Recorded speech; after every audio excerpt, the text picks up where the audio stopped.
When investigating why a person may be ill, a missing link is sometimes hormones.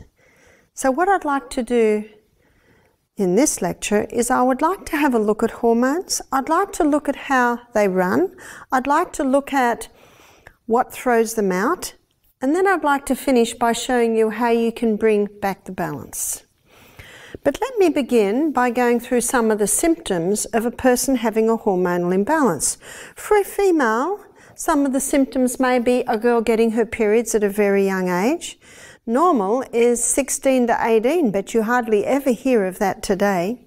A lot of girls are getting their periods at 9, 10 years of age. There is something wrong for a child to get her periods at such a young age. Another symptom of a girl having a hormonal imbalance is very heavy periods, very painful periods. Also premenstrual tension, painful breasts. Some other symptoms, a little bit more severe, might be endometriosis, cysts on the ovaries, fibroids in the uterus, cysts in the breasts, breast cancer, uterine cancer, also depression, heart disease. These are some of the symptoms of a hormonal imbalance. What about in a man? In a man, a hormonal imbalance can be exhibited by low sperm count, also inability to hold an erection, often called PD, penile dysfunction. Another symptom may be prostate problems. We didn't know what the word prostate meant 20 years ago. It's almost a household word today, especially for men in their 50s, 60s. Also, too much of the female hormone can cause a man to be effeminate, and too much of the male hormone can cause a woman to be masculine. These are some of the symptoms of a hormonal imbalance. So let us begin by looking at how the monthly cycle runs. Notice that our sex hormones are made from cholesterol. Cholesterol is a very important lipid in the human body. In this series, we're going to do a presentation on heart health where I will explore how important cholesterol is in more detail. If we don't have enough cholesterol, our body can't make the sex hormones. From cholesterol, the body makes pregnenolone, and from pregnenolone, the body makes progesterone. Progesterone is a key hormone because from progesterone, estrogen is made, from progesterone, testosterone is made, and from progesterone, the adrenal hormones are made. Basically, your fight and your flight, your stress hormones. So I'm going to present this balance, or this monthly cycle, like a dance, and it is like a dance. Different players come onto the stage at different times of the month.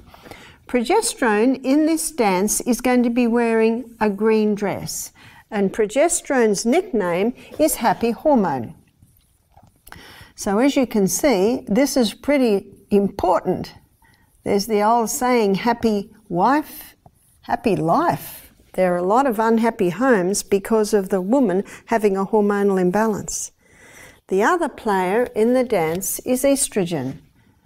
And estrogen is going to be wearing a red dress, and estrogen's role in the body is that of a cell proliferator. Basically, cell proliferator means causes massive cell growth. And that is what causes the skinny young girl to develop into a beautiful, shapely woman. But if estrogen levels remain too high, then the beautiful, shapely woman can get out of shape the other way. I liken estrogen to water and fire, good slave, bad master. Of the 28-day cycle, the first week is when a woman is menstruating. So day 1 is when a woman's menstruation begins. Day 1 of the monthly cycle, estrogen levels are low, or backstage, so to speak, in the dance of the hormones. Progesterone is also backstage. But by day 7, estrogen levels are rising. And by day 11, estrogen levels are quite high. So estrogen at this stage is the star player in the dance of the hormones. Let's go to the stage where the dance is played out, which is the reproductive organs of a woman's body. This is the uterus. These are the fallopian tubes. They're the ovaries, that is the cervix, and this is the birth canal. So at this time of the month, estrogen is causing massive cell growth in the lining of the uterus, causing the blood nest to develop. Estrogen is also causing massive cell growth in the ovaries, causing egg to develop. Estrogen is also causing a form of lubricant to be released in the birth canal. By day 14, a fully developed egg bursts forth from the ovaries. The little filaments on the end of the fallopian tube pull up the ovary into the fallopian tubes, and the fallopian tubes are ever moving along like this, causing the egg to move up, up, up into the fallopian tubes further along. Where the egg bursts forth, a blister is developed, and this blister is called the corpus luteum. I've written it in green because it is the main site of progesterone production in a woman's body. Can you see the importance of a woman ovulating? Because when a woman releases the egg every month, then corpus luteum is made, and corpus luteum, being the main site of progesterone production in a woman's body, maintains her progesterone levels. Progesterone is the precursor for the other hormones, so it's very important to maintain proper progesterone levels. So with the production of corpus luteum, estrogen levels drop and progesterone levels rise. You see, there's no need for estrogen anymore. We've got our blood nest, we've got the egg, and we've got the lubricant in the birth canal. So with the rise of progesterone in the dance of the hormones, what effect does progesterone have? Progesterone has a ripening effect on the lining of the uterus, putting the finishing touches. It's like it's the plasterers and the painters. Progesterone also heightens a woman's mood at this time of the month, being the happy hormone, to the point of increasing her sexual desire at this time of the month. But progesterone has another effect, and that is on the cervix. Let me magnify the cervix to show you what's happening. This is what the cervix usually looks like. There are two lips with a mucus plug. Under the effect of progesterone, the plug goes and the lips come up a little tighter, and a special form of lubricant is released around the cervix. Now, this lubricant is designed specifically to facilitate the entry of sperm up into the uterus. So you can see that the stage is set for the entry of man. Did you know that between 200 and 500 million sperm are released with one ejaculation? That's incredible, isn't it? Let me show you why. Sometimes up to half come back out. If the sperm meet this cervix, very difficult to gain entry. If the sperm meet this cervix, when it hits the lubricant, it literally grabs the sperm and shoots it up into the uterus. And these sperm have got a long journey. They've got a long way to go. And some of them go down the wrong road. There's no road map here. And some of them go down the right road, and aha, they've found their prize, which of course is the egg. I saw a photograph at a seminar one day of 15 sperm all trying to gain entry into one egg, but only one does. Sometimes two do, and that's when the twins share the placenta. But most of the time it is one. Did you know that within a few days there is a division to the first two cells, and the DNA of a new human being is perfectly intact? There's a lot of discussion about when life begins. With that knowledge, when does life begin? It actually begins within days of conception, because that DNA has never been and never will be again. About every 7 days, there's a division to 2 more cells. Little by little, this is happening, giving the union time to keep moving down and nestle into the wall of the uterus. And of course, that's where we all began. Isn't it a miracle that any of us are here? When you consider everything that has to be in the place for the start of a new human being. Again, we're reminded of the Psalm 139, verse 14, I will praise thee, for I am fearfully and wonderfully made. Marvellous are thy works, and that my soul knoweth right well. Science is delving more and more into the intricacies of how the human body works. And the further they explore, the further they discover, the more it is illustrated that it's basically an impossibility for us ever to have evolved. It is true what Genesis says. I think it's Genesis 1:26 that we were created in the image of God. What happens with the hormones, with the conception of a new human being? With the conception, progesterone levels soar 200%. Isn't the comment often when a woman's pregnant, she's just blossoming? No wonder her happy hormones have soared. There is only one hormone, progesterone, but with estrogen, it's a family of estrogens. Let me show you. Estrone is called E1, and it has strong cell proliferator action. Estradiol is often referred to as E2. It also has strong cell proliferator action. Estriol is referred to as E3, and I call it the delicate estrogen. It does not have strong cell proliferator action, and it's estriol levels that rise in pregnancy. But what happens if there is no conception?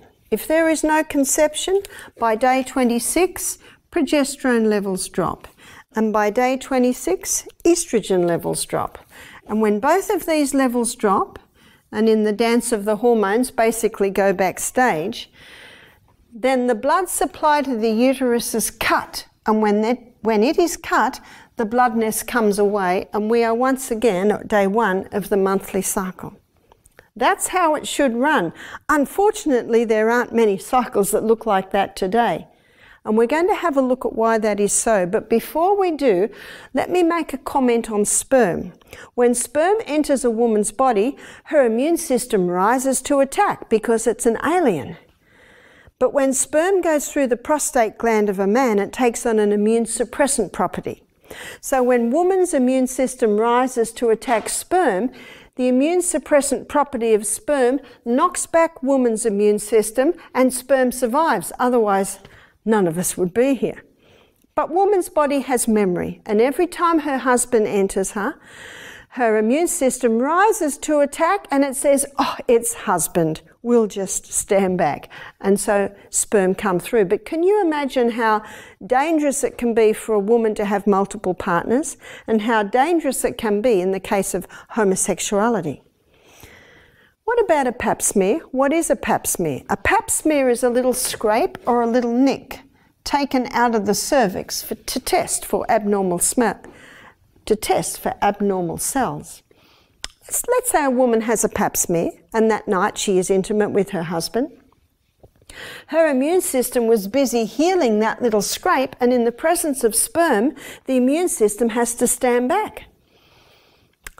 Let's say it happens before she goes to sleep and sperm stays there all night. Her immune system cannot go back to healing the scrape until in the morning gravity causes sperm to come away. Let's say she's a very sexually active woman, and this is happening 2 nights out of 3. 6 months later, she goes back to have another pap smear. They happen to take the scrape on the same site, and the result is abnormal cells. What caused the abnormal cells? Actually, the first pap smear that was never allowed to heal. Women should be told that after a pap smear not to allow sperm to enter for 4 weeks. Would it take 4 weeks? In a healthy woman, it'd probably take 10 days. But there are some women who go to bed too late, don't drink enough water, aren't exercising, living on fast foods, having too much coffee, too much wine. It would take 4 weeks with those women. One lady said, my husband cannot wait 4 weeks. I said, well, he needs to wear a condom so that the sperm doesn't enter until the pap smear is healed. But what is causing the imbalance? Let us make a list of what's causing the imbalance. Number 1, the contraceptive pill. 1957, the first contraceptive pill was introduced to women. 1960s, it's called the sexual revolution. Women wanted to be able to have sex without having a baby. But Men and women have, are, and will continue to pay a very high price for this so-called sexual freedom. What is the pill? How does it affect a woman? The pharmaceutical companies grow acres and acres of Mexican wild yam. Mexican wild yam contains a plant chemical called diosgenin. In a laboratory, diosgenin can be converted to progesterone. Now, the pharmaceutical companies cannot patent progesterone. They can only patent something new, something they create. So they add a few more atoms to one area and come up with a synthetic estrogen. They add a few more atoms in another area and come up with a synthetic progesterone. These are the synthetic hormones that are in the pill. And when a woman takes them, they are fed into the biochemical pathway that her body uses to make the hormones. But it causes a disruption and the body says, what's happening? Must be pregnant. So the body stops releasing the egg, and that's why the woman doesn't fall pregnant. For 3 weeks she takes the pill, and for 1 week she takes a sugar pill. And when she takes the sugar pill, the body quickly thinks, oh, mustn't be pregnant now, and so there's a token bleed. And then a week later, the pill starts again. Oh, must be pregnant. Can you see the disruption it's causing? But what I want to show you what's happening is week after month after month on the pill. So progesterone, the key hormone, estrogen down here. Month after month on the pill. No ovulation, no corpus luteum. Where's progesterone going? It's dropping. Month after month. With the synthetic estrogen going in, where's estrogen going now? We now have a problem, sadly too common today, called estrogen dominance and progesterone deficiency. Good slave, bad master is now the master. And what does the cycle look like now? Estrogen is up here. Estrogen with its cell proliferator action, causing fibroids to develop in the uterus, causing cysts to develop on the ovaries, causing lumps to develop in the breasts to the point of causing breast cancer. The Cancer Foundation in Australia have issued a warning. Estrogen is a known human carcinogen. Where's progesterone? Well, it's down here. And how does the woman feel the week before her periods? Watch out, she'll bite your head off. I said to one lady, do you get premenstrual tension? She said, no, I just hate my husband for a week every month. She's got it. How many women and men think it's normal? I've got some very good news today. It's not normal. It's not normal. And I'm going to show you how to get the balance back. As one woman said, thank you for giving me my daughter back. When her daughter turned 13, she said, horns grew. She was able to bring back the balance and the horns went in. Isn't that good news? The body's designed to heal itself, and it will heal itself if you give it the right conditions. So these are the problems, some of the problems that the pill is causing. Who was introduced to the pill? The baby boomers. How are the baby boomers now? How old are they now? 50s, 60s. Going through menopause. How are they faring? Terrible. Hot flushes. You see, estrogen is the capillary dilator. It causes the blood to rush to the skin, and the woman's gets hot, and the husband knows it because in the middle of the night, all the bedclothes are thrown off, and then soon they're pulled back on again. What is also happening as they're going through menopause with this disruption? Weight gain. So many women have this extra weight in their torso. So many women have said to me, I go on so many diets and I cannot lose this extra weight from around my torso. It's almost an impossibility if estrogen levels remain high because of its cell proliferator action. The woman has no desire for sex. And when she does have sex, it's very painful because the cells lining her birth canal are getting very thin and there is no lubricant. And she's depressed with not enough progesterone. She goes to the doctor, he gives her hormone replacement therapy. More synthetic hormones. Body thinks it's pregnant again, so the flushes stop, and the woman's very happy. One woman said, I'm a CEO of a big company. She said, I'm in the middle of meetings. All of a sudden, I'm getting hot flushes. I'm dripping perspiration. I've got a fan. She said, I can barely function. She said, I started taking HRT, hormone replacement therapy. Oh, she said, it was wonderful. I no more had these flushes. But the hormone replacement therapy, that's all it does, stop the flushes. Body thinks must be pregnant. So instead of putting the energies to the skin, it goes into the breasts, into the uterus. 6 years later, the lady goes to the doctor with a lump in her breast. She has breast cancer. That's all HRT does, is stop the flushes. It doesn't do anything about the weight gain, doesn't do anything about the desire or the discomfort with sex, doesn't do anything about the mood. So the doctor gives her antidepressants. More drugs. Drugs never cure disease. They just change the form and location of the disease. The doctor assesses this woman. It's confirmed she has breast cancer. He takes her off HRT immediately. Why? He knows. He knows it can cause breast cancer. So you say to the doctor, why do you do that? He said, this is his answer. He said she was suffering and it brought her relief. That is true. And not every woman will get breast cancer. That is true. I don't know about you, but I'm not interested in playing Russian roulette with my health, with my life. Unfortunately, in medicine, they're only taught that there's two options. You suffer or you take the drug with its possible side effects. I will show you of another option in this lecture.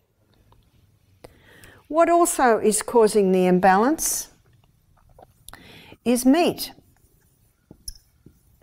In Australia today, chickens, well, they used to be given growth stimulants, but not anymore.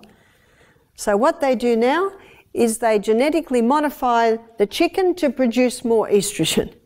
No matter whether it's a growth stimulant or it's been genetically modified, if the human being eats that chicken, they are getting the growth stimulants. We had a young man do our program, and his mate had a brother, and his mate was 6'6" and the brother was 6'4", and their father owned a chook farm. Well, you call it a chicken farm. So if their father owned the chicken farm, what do you think they're eating every single day? Chicken. And the mother was 5'2.5", and the father was 5'10". Where did these 6'6" and 6'4" sons come from? It's the growth stimulants in the chicken. You see, this is causing chickens to be fully developed at the age of 5 weeks. We had a girl do our program who'd worked in the farms where they grow the chickens. She said sometimes they escape and they grow this high and they find them dead in the bush with their legs broken. You see, they get them to market before they grow any more. What about fish? Well, if you've got 80% of women on pill or HRT, and the sewage is taken out to the sea, the fish are feeding on the sewage. They're finding female fish with male tendencies, male fish with female tendencies. What about red meat? It's against the law in Australia to give cattle growth stimulants, but we had a cattle farmer's wife do our program. She said the pharmaceutical companies are always knocking on our door, pushing the growth stimulant. She said we don't do it, but many do. It used to be that you could stop the growth stimulant 5 months before market and it wasn't picked up in the blood test. Today it's 5 days before market and it's not picked up in the blood test. You see, if it's in the meat, it's in the product. But I have had some people who've come to me for help, never been on the pill, mother's never been on the pill, they're vegetarians. There's more. And that is plastics. When I was a little girl and a plastic bottle was left in the sun, it would go brittle and crack. They don't go brittle and crack anymore. That's because they contain nonylphenol. And nonylphenol is a chemical that's put in plastic to keep it soft. The molecular structure of estrogen contains a phenyl ring, and that phenyl ring is the key that unlocks the door to get into the estrogen receptor site. So can you see that this phenyl in the plastic gets into the estrogen receptor sites? Also bisphenyl A, often called BPA. Bisphenyl A is often found lining tins. So plastics can cause a disruption in the hormonal imbalance because they're estrogen mimickers. Often they're called xenoestrogens. You may have heard of that. What can also produce xenoestrogens is herbicides, insecticides, pesticides, also chemicals. A lot of chemicals break down to estrogen mimickers. So you can see someone can never have been on the pill and be a vegetarian and still have a hormonal imbalance because of their exposure to these things. Let me show you the 3 different estrogens. And when you see the 3 different estrogens, you can see the difference. You can see the effect that they're having on the body. So I'm going to draw 3 cells, and I'm going to draw 3 estrogen receptor sites. So estrogen receptor sites on the 3 cells.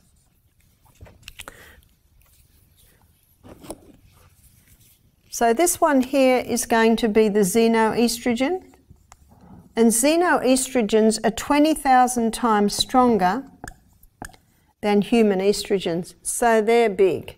So they're about like this. They're very big. Your human estrogen is 20,000 times stronger than plant. So how big is the human estrogen? It just sits in, perfectly sits in. Well, what about plant? Plant is a tiny little slip of a thing that just lines the receptor site. So looking at this equation, you can see that the xenoestrogens are 400,000 times stronger than the plant estrogens. Psalm 104 verse 14, the Bible says God gave herbs for the service of man. Let me show you how they work. This one here has got the key, it's got the phenyl ring, and it just gets in whether we need it or not. Plant comes to the receptor site and knocks. Do you need me? Cell says, we've got too much. And so the plant estrogen just sits at the door. And the good news of that is it can protect that cell from the xenoestrogen. So can you see the plant estrogens can play a protective role? But if they knock and the cell says, we need you, then it will come in. You see how the Bible puts it beautifully in the King James. God gave herbs for the service of man. They're to serve you. And when you are serving someone, you actually just give them what they need, don't you? The big difference with the xeno. What plants are high in the plant estrogens? Soy and red clover. You may have heard of the drug tamoxifen. Women who've had breast cancer are often put on tamoxifen. And tamoxifen blocks the estrogen receptor site, because they acknowledge that it's high estrogen that's feeding cancer. But tamoxifen has side effects as well. Women are told they should be on it for 5 years. Red clover will do the same thing. Red clover is the plant estrogens that will sit at the door, and red clover is a very, very safe herb. What about soy? Let me show you the soybean that's grown in America today. It's called Roundup Ready because it's been genetically modified to resist Roundup.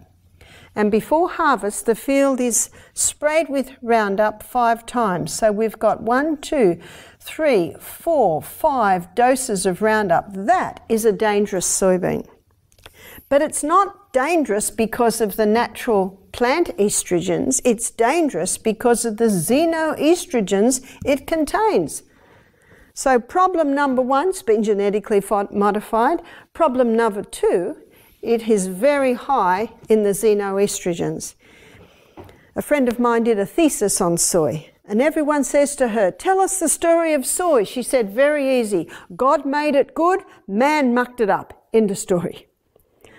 It's a pity to throw the soybean out because it is very high in anti-cancer properties, and it has the natural plant estrogens that balance the estrogen levels in the body, that protect the cell against the harmful estrogens. So if someone says to me, isn't soy bad? My response to that is, what soy are you talking about? If you can get organically grown, non-GMO soy, that is the soy that can protect the cell, and that is the soy that will not cause a problem. So as you can see by my illustration, it's actually not the soybean, it's what they've done to the soybean. So how can we bring back the balance? Let's make a list. Number 1, eliminate.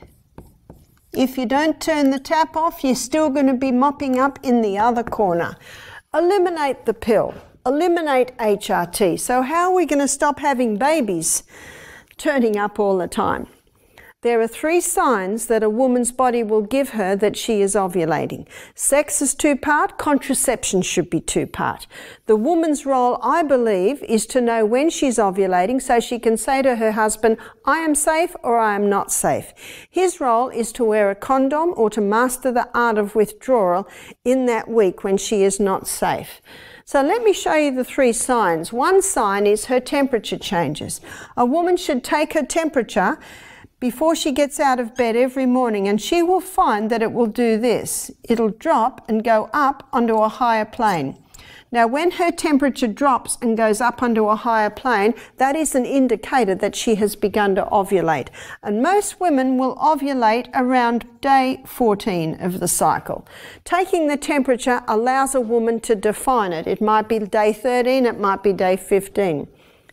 The second change that she will observe is her vaginal mucus changes. So when estrogen levels are high, it's more thick and white colour. When progesterone levels are high, it's a lot stringier and clear. Now, at first, a woman has nothing to compare it with. And so I suggest she make a chart, and every single day she test it and then monitor it. The third sign is that the cervix changes. So that's as simple as testing the cervix every day and monitoring it. And as the months go by, she will start to see the pattern. HRT, the list that I give you here will show how a woman can balance her hormones and reduce the flushes without having to go to the dangerous drugs. Eliminate meat and its products. If people say to me, but I love meat, I say, well, it's got to be a very small part and it must be organic. But myself, I choose to be a vegetarian. Plastic, I think it's impossible to eliminate plastic. It's very handy. But be mindful of your exposure. Heating plastic's one of the worst. So putting hot soup into a plastic takeaway container, leaving plastic drink bottles in the car. You can get plastic bottles that are BPA free. They're quite safe. So just be mindful of your plastic exposure. Be mindful of the fabric that is touching your skin. There are 3 fabrics that are basically made out of plastic: polyester, acrylic and nylon. So try and buy especially the clothes that are touching your torso, your underwear. Try and go for your cottons, your silks, your bamboo. There's lots of fabrics today. Some are made out of wood pulp, viscose and tencel and rayon, and also modal. They are all made out of wood pulp. Go organic as much as possible. Try and grow your own. Get the chemicals out of your home. Start cleaning with sodium bicarbonate and vinegar and scrubbing brushes. And try and again go organic. So that's how you can eliminate. Number 2, the liver has the ability to detoxify us from environmental poisons. And it'll take the estrogen, particularly what we're talking about now, is down one of 2 pathways. If it goes down the hydroxy 2 pathway, it basically eliminates it out of the body. If it goes down the hydroxy 16 pathway, it comes back in 100 times worse. So we don't want that one. I'm going to explain it as highway 2 and highway 16. So to stimulate highway 2, vitamin B, 6, B9 and B12. The highest B vitamins source in the food would be your raw nuts and seeds. But if someone's got a hormonal imbalance, they initially may need to take a supplement. Also the cabbage family. The cabbage family contain a plant chemical called indoles, and indoles stimulate highway 2 and discourage highway 16. Also flaxseed. Flaxseed contains lignans, and these lignans, like the indoles, encourage highway 2 and discourage highway 16. And also licorice, the herb licorice. If you have high blood pressure, forget the licorice because it can pep the blood pressure up a little bit more. So number 1 is turning the tap off. Number 2 is taking these things to stimulate the liver to release the excess estrogen. And number 3 is a cream called the Anna's Wild Yam Cream. And the Anna's Wild Yam Cream contains diosgenin. Now this is the plant chemical found in the wild yam. So the Anna's Wild Yam Cream, I think number 1 ingredient is the yam cream and number 2 ingredient is chase tree or vitex, and that also helps with the imbalance. When you apply the cream to the skin, the diosgenin is taken up by the fat cells and it stimulates the pathway that your body uses to make more progesterone. And when you stimulate progesterone, you automatically balance the estrogen, testosterone and adrenal levels. You see, the body can heal itself and the body can balance itself. It just needs the right conditions. So who would apply the Anna's Wild Yam Cream? Well, when I was lecturing in one area a few years ago, they brought this little 9-year-old girl to me. She had her periods at 9. She developed breasts at 8. I suggested the Anna's Wild Yam Cream because that's definitely an imbalance. I meant a 92-year-old woman who was on the Anna's Wild Yam Cream for her osteoporosis. You see, progesterone boosts bone-building cells. I have seen women come off their antidepressants by going on the Anna's Wild Yam Cream, boosting progesterone, happy hormone, implementing what I have drawn up here as the 8 laws of health, and little by little by little they're able to get off their antidepressants. So any symptoms of a hormonal imbalance can be remedied by the Anna's Wild Yam Cream. The dose is just a little finger dip up to the first knuckle, and apply it to the inside of the arms 1 time, the chest another time, the abdomen another time, inside of thighs another time. And this is applied every morning and every night for 3 weeks. Now, if a woman's still menstruating, she applies it for the 3 weeks that she is not menstruating.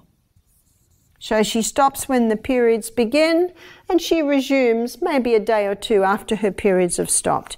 If a woman is not menstruating anymore, she just chooses 1 week of the month where she doesn't apply the cream. Some women find it easier to eliminate the first week of the month or the last week of the month. So that is how it is applied. High estrogen opposes thyroid function. And so many women who have a thyroid problem, it can be traced back to the pill. Many women who have depression, it can be traced back to the pill. One lady said, no, it's been 30 years since I was on the pill. I said, that's right, but it threw the balance out then, and the balance is still out. I just explained to you what some of the problems the baby boomers are going through. How old are the baby boomers' daughter? Well, the daughters and the sons are in their 30s and 40s now. This is the generation where couples aren't able to have children. Maybe it's the man with a low sperm count or inability to hold an erection. Maybe it's the woman who has this imbalance and is unable to produce the egg every month. Do you know there are many babies called Anna, couples who were unable to have children, who went on this program, and they're so grateful that they have their little baby. Their baby is called Anna. How long would a woman need to be on it for? A woman may be on it for at least a year. One lady said, I tried this and it didn't work. I said, how long were you on it for? She said, 2 months. Let me show you what's happening after 2 months. So we've got the imbalance, the estrogen dominance, the progesterone deficiency. After 2 months, we're about here. We need to be here. You see, sometimes it's 20 years out of balance. The good news is it won't take 20 years to get back into the balance, but it may take 1 year, maybe 2. One lady went on the cream and all her hot flushes stopped. After a year, she stopped the cream. The flushes came back. What's her body saying to her? A little bit more, please. She went on it for another 6 months and then she stopped and the flushes did not return. So there's a little bit of fine-tuning. A little bit of fine-tuning as the body gets back into balance. What I love about this cream is it's working with the processes in the body that the body uses to bring back the balance. There is something else that is becoming very popular today, and it was developed in the Chinese dynasty. It's called yoni stones. Now, yoni stones are made out of nephrite jade. And nephrite jade is the best thing for these stones to be made out of because it's a very dense stone, and you will see why. It was developed in the Chinese dynasty so that the young girls could get themselves toned for the emperor.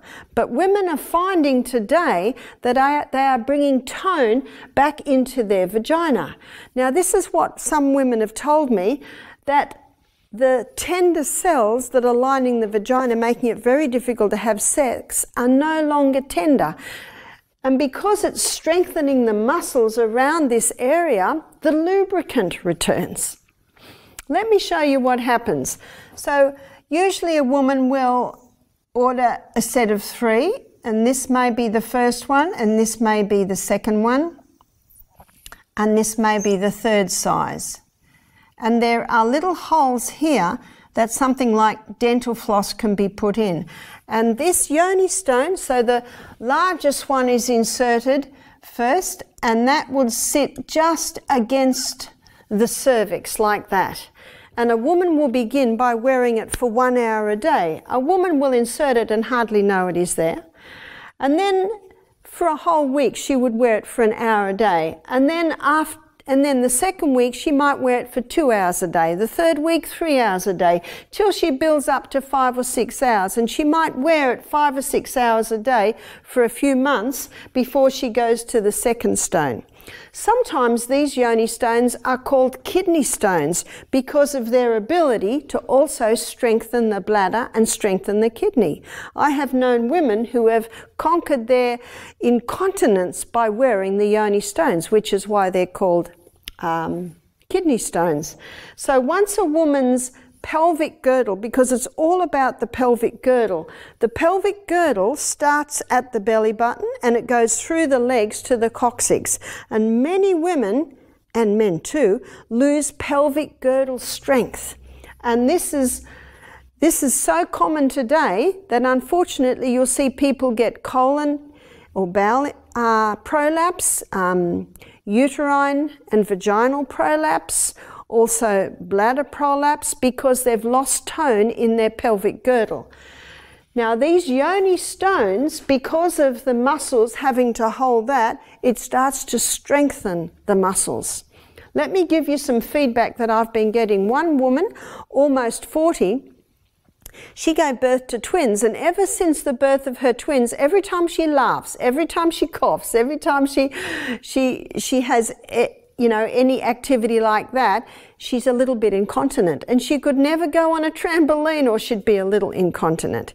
And she started to wear the yoni stones, and I think she told me after 3 months she could cough and laugh and no more incontinence, which is an illustration of why they're often called kidney stones. It's just a device to strengthen those muscles, to strengthen the pelvic girdle. She told me too that a few years ago she fell on her coccyx. With chiropractic work she was able to manage it, but she always had a dull pain. 3 months after wearing the yoni stone, she had no more pain in her lower back. Another woman in her 50s, she said to me, I thought my sex life was over. It was just so painful and no lubricant. She said 5 months after wearing the yoni stones, and of course after 5 months she's still on the larger one, she said, I have no more pain. And she said it's been a wonderful surprise to my husband and I that the lubricant has returned. It appears once the muscles get strong, then the glands that are releasing the lubricant basically are revived. Can you see why they're becoming popular? And you can put yoni stones. Yoni is European for vagina. You can put yoni stones in.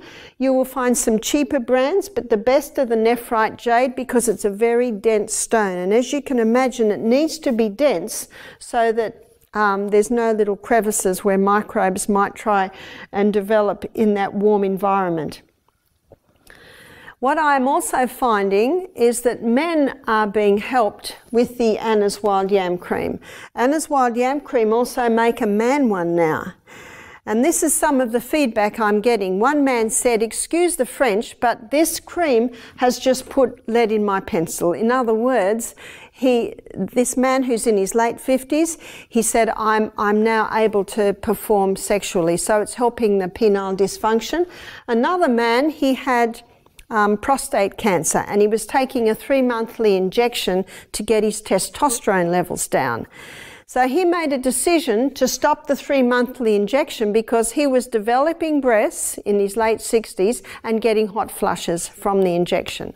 So what he did, and this is number 4 on balancing the hormones, it's the 8 laws of health. So what this man did is he made sure that he'd exercised every day, getting fresh air, had some sunshine every day. He made a decision to stop eating sugar and to stop coffee. He also started to go to bed early. He started to eat a plant-based diet. He started to drink more water. He started to read his Bible. His wife emailed me 10 months later. She said, the breasts have gone down, the flushes have stopped, and his testosterones are the best they have been for years. What an amazing body we live in, with an incredible ability to heal itself if you give it the right conditions. That's why you're the doctor. If it works, do it. If it's not working, be patient. In fact, in page 127 of the Ministry of Healing, she says, nature's process of healing and upbuilding is gradual, and to the impatient it seems slow. But in the end, it will be found that nature untrammeled does her work wisely and well. And also in Galatians 6 verse 9, let us not be weary in well-doing, because in due season we will reap if we faint not. And then in Hebrews 10:35 it says, cast not away therefore thy confidence, in the which is great recompense of reward, for ye have need of patience, in that after you have done the will of God, you might receive the promise. God wants us to be healed. God wants us to get the most out of our bodies, and unfortunately many aren't. And as I'm sure you have seen by my illustration in this lecture, sometimes the imbalance of the hormone is the missing link. And how nice to know that when we give the body the right conditions, it will start to balance. So this herb that God put in the wild yam, you can buy now in a cream to apply it to your skin, and the yoni stones that were developed in the Chinese dynasty to help with the young women getting themselves toned for the emperor are now being used to bring strength, balance and enjoyment back into many couples' married life.